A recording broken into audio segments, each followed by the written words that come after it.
How much money is cross-cultural miscommunication costing your organization? It might be more than you think. I'm going to give you an example today where a $1 million a year client was nearly lost due to a misunderstanding over an event invitation. And then I'll show you how this company fixed things before it was too late. My name is Kyle Hagerty. I run a group called Leadership Nomad that helps organizations work through communication issues that happen when they grow their teams and customer base around the world. And more organizations have expanded globally than ever before, but the real problem is that while companies have gone global, people haven't.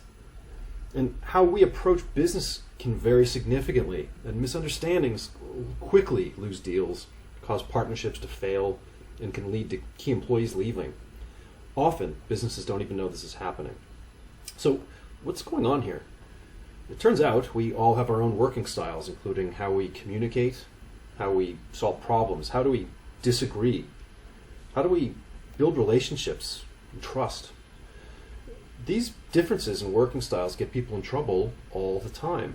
Now, the good news is that these working styles can be defined, and the differences can be measured. As Peter Drucker said, if you can measure it, you can manage it.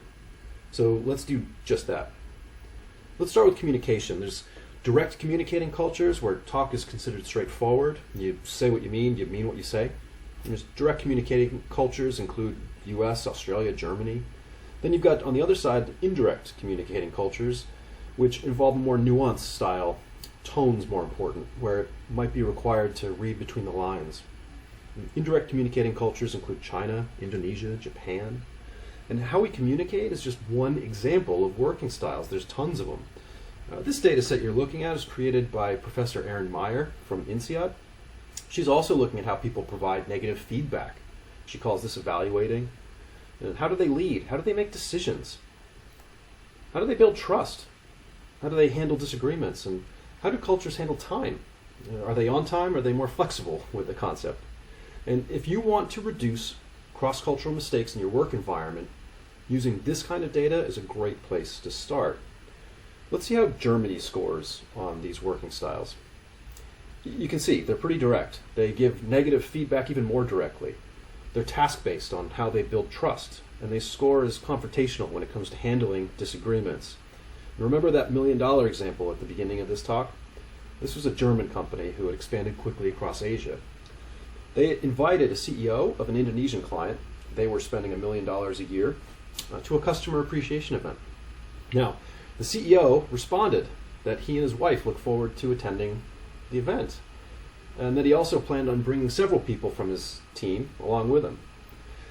The Germans, this was not what they had in mind, so they wrote back and they said, no, this invitation was only for you. And this is how you start to lose $1 million account in Indonesia.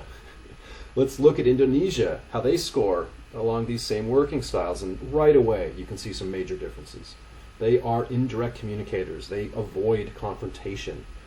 They're the exact opposite of how this German company handled the situation. Executives in Germany had no idea these differences were so big until we brought them together to look at this data set. And it changed everything. So they decided on a new course of action. They actually flew down to Jakarta to meet with the CEO and his executive team. Because, by the way, they were planning on walking away from this deal. They decided to spend more time, build the relationships, and they practiced new communication styles, especially when handling difficult conversations. In other words, they started thinking about the world from their local client's point of view rather than how their headquarters traditionally sees things. It took some time, took some adjustments, but the account was saved. And we can look at data maps for dozens of countries. Here's the US, for example, and how they compare to Japan. Next time, we'll have some fun talking about why we Americans tend to confuse the heck out of the rest of the world, so stay tuned to that one. But you can use these kinds of data sets to better understand the working styles and how they vary across the world, because again, if you can measure it, you can begin to manage it to avoid these expensive mistakes. So if you want to learn more about how your organization can better collaborate across cultures, feel free to email or visit our website where you can sign up for our newsletter. That's where we look at ideas as to how to help teams adopt across this shrinking planet. Thanks.